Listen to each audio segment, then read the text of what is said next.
around here like to call the Vault, and that's Bank of America Stadium in Uptown Charlotte. Today, we've got a good NFC matchup on tap between the Tampa Bay Buccaneers and the Carolina Panthers. And they're going to start this drive in pretty good shape as they get it up past the 30.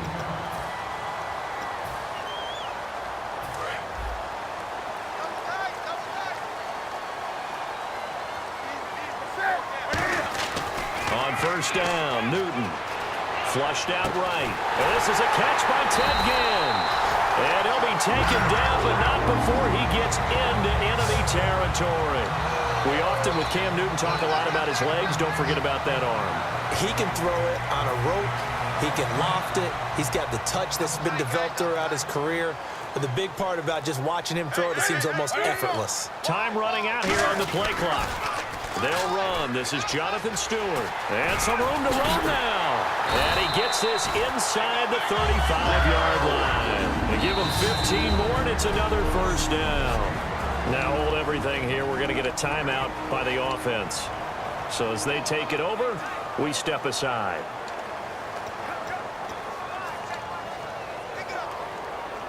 Two seconds to go, first quarter.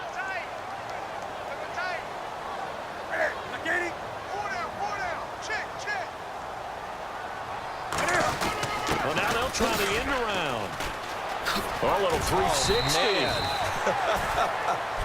With my good friend Charles Davis, Brandon Gaudin with you. It's the Panthers in possession of the football as we begin quarter number 2. They've got a 2nd and 9 to start things out.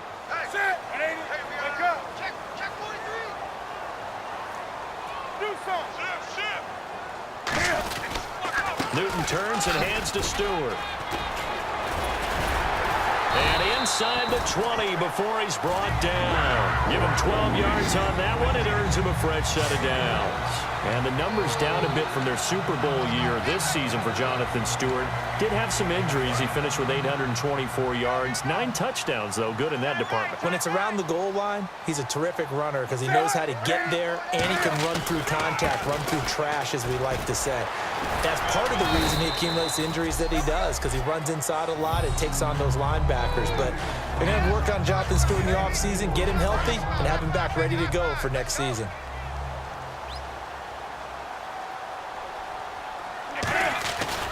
On second down, they run with Stewart. And he'll take this into the end zone. Touchdown, Carolina. Jonathan Stewart, as the first half is winding down. And his guys are able to strike for 6. And they do exactly what they wanted to. Opening drive, they get into the end zone. They do it on the ground.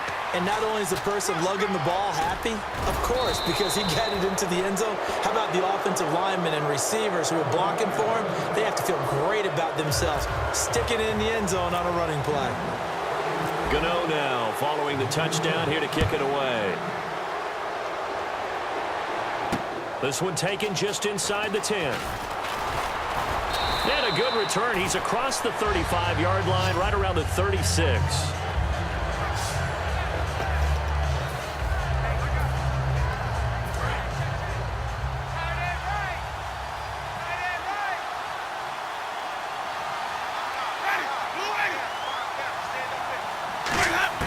A first down throw for Winston. And the pressure gets there, and Winston goes down. Wes Horton in there to drop him, and it'll be a loss of about 8. We have hit halftime. Still, geez, they don't even want to let their guys get a drink of water. All right, third quarter, let's get to it. So both teams have their marching orders, and we'll get going again here in quarter number 3. And this will not be returnable. It's out of the back of the end zone for a touchback. Out come the Buccaneers. They'll have it first to start the third quarter. They're down here, but very much in this game. What's the tonality of a coach's talk when a game is within striking distance like this at intermission? Typically, what they're doing is emphasizing the things that went well in the first half and wanting more of that. Sure, you've got to go over some of the errors and clean up some things because there's a reason you're down. But overall, I think they want to stay positive, stay up with this team, We're just starting the second half, and we've got the football. Let's go ahead and punch it in, and then we'll take it from there. See how that recipe works. And he'll wind up losing yardage here back at the 21-yard line. They'll lose a yard, and it brings up third. And the dreaded third and long here for the offense.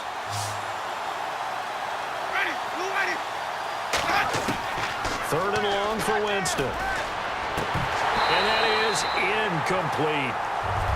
And we're back now in Charlotte. It's Buccaneer football, but they've got work to do. They find themselves behind here to start the fourth quarter.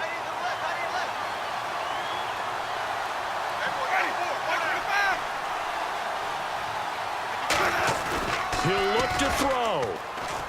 He's going to let it fly.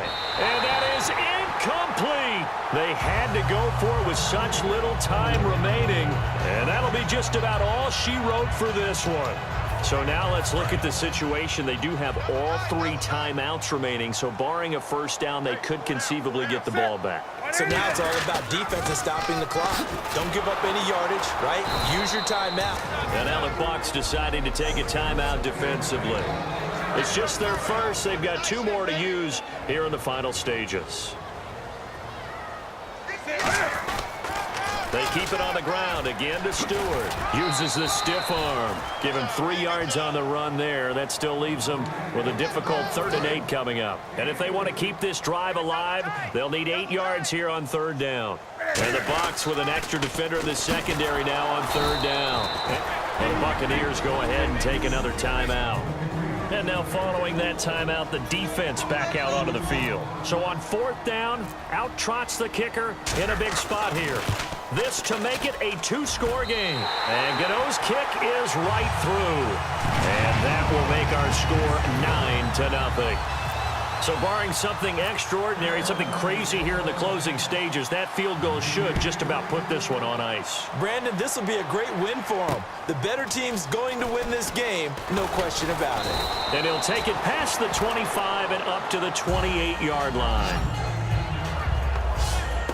So out come the Bucs now. They might be thinking this is close to a lost cause here. Got to play it out. What do they need to do? Well, they have a thought process in mind already, but they can't get ahead of themselves. They know that they need to score quickly. Yep, 2-score game. Onside kick and get the ball back and then score again.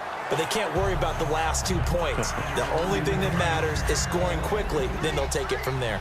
It's a tried and true formula, and I don't think it'll change for as long as we play football. If someone's trying to throw the ball and you can put pressure on them and make it tough, that's only going to help your defense. Yeah, he's since being hurried. He got rid of it before taking the hit, but incomplete. An extra defensive back in the game now here for 3rd and 4. Winston. That's going to be knocked away and incomplete. Mike Evans, the one he was looking for. All right, they're going to try and keep hope alive here on 4th down. They're going for it. Anytime a ball's thrown in the middle of the field, it's popped up in the air, I expect someone to catch. It doesn't matter whether it's offense or defense because there's usually a great amount of bodies in that part of the field. In this case, no one came up with it. They had to go for it with such little time remaining, and the Panthers are going to win the football game. So with that, we can just about close the book on this one, Charles. Yeah, what's the old expression about slim and none? Well, Slim just left town. They're down to none? Yes, exactly right. And down he goes, taking it inside the